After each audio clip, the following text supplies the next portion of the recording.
बिस्मिल्लाहिर्रहमानिर्रहीम। अस्सलामु अलैकुम दोस्तों अल्लामा इब्न क़य्यम रहमतुल्लाहि अलैहि पंहिंजे किताब में लिखे थो त हिकिड़ो दफ़ो मां वेठो हुयुसि हिकिड़े वण जे हेठां त ॾिठुमि त उते हिकिड़ी तिॾीअ जो पर पियो हुयो। हिकिड़ी केविल आई ऐं उन तिॾीअ जे पर खे पंहिंजी ॿिर में गेले वञण जी कोशिशि कई, पर उहा नाकाम रही, छो त उन तिॾ जो जेको पर हुयो उहो उन केविल जे वज़न खां वधियल हुयो, उहा न पई गेले सघे। उहा ॿिर में वापसि हली वई ऐं कुझु देरि गुज़री त उन सां कोई 10-15 ॿियूं केविलियूं बि जेके आहिनि हुजूम जी सूरत में आयूं। उन वक़्त ताईं मूं छा कयो जो उहो पर मां खणी वरितो। उहे केविलियूं आयूं ऐं उते उन पर खे ॻोल्हण लॻियूं, ॻोल्हे नेठि केविलियूं हलियूं वियूं मोटी।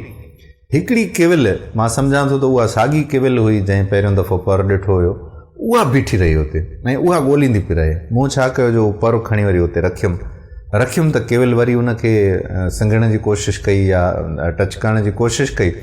उन खां पोइ उहा वरी ॿिर में हली वई।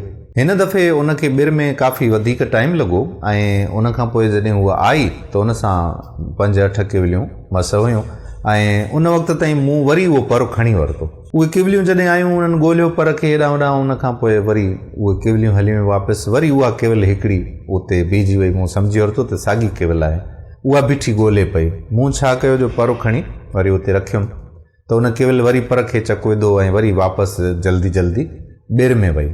जॾहिं उहा वापसि मोटी त हिन दफ़े उन सां थोरियूं केविलियूं हुयूं ऐं उन अचण सां ई उते जॾहिं ॻोल्हा शुरू कई तेसि ताईं मां वरी पर खणी वरितो त उहे केविलियूं ॻोल्हे वापसि हलियूं वयूं ऐं वरी उहा केविल हिकिड़ी बीही रही। मां वरी पर रखियो, पर रखण खां पोइ उन पर खे चक विधो, वरी अंदरि हली वई। हाणे जॾहिं मोटी आई त उन सां केविलियुनि जो जेको तादादु हुयो उहो अञा घटि हुयो, छो त उहा उन्हनि खे सम्झाइण जी कोशिशि पई करे। हिन दफ़े अञा देरि सां आई ऐं पर उते ॻोल्हियूं त पर कोन हुयो। हिन दफ़े ॿियूं केविलियूं जेके आहिनि उहे तेश में अची वियूं ऐं उन जेका केविल उन्हनि खे वठी आई हुई त उन केविल खे जे मथां उन्हनि हमिलो कयो ऐं उन केविल खे मारे विधऊं ऐं उनखे ज़रा करे छॾियऊं। हाणे जेॾी महिल उहे मोटनि पियूं त मूं पर खणी मथां उछलियो। जॾहिं पर उछलियुमि त उहे केविलियूं जेके आहिनि उहे पर खे चिंबिड़ियूं ॾिठूं त हीउ पर पियो आहे। वरी उन जे जंहिंखे केविल खे मारियो उन्हनि केविलनि त उन केविल जे मथां वञी बीही रहियूं ऐं मतिलबु मूं ईअं पिए महसूसु कयो त ॼण मातम कंदियूं हुजनि, पंहिंजे ग़लतीअ ते शर्मिंदा थींदियूं हुजनि त पर त वाक़ई आहे, असां हीउ छा करे छॾियोसीं। सो उहे काफ़ी देरि उते बीठियूं रहियूं ऐं उन खां पोइ उतां हली वयूं।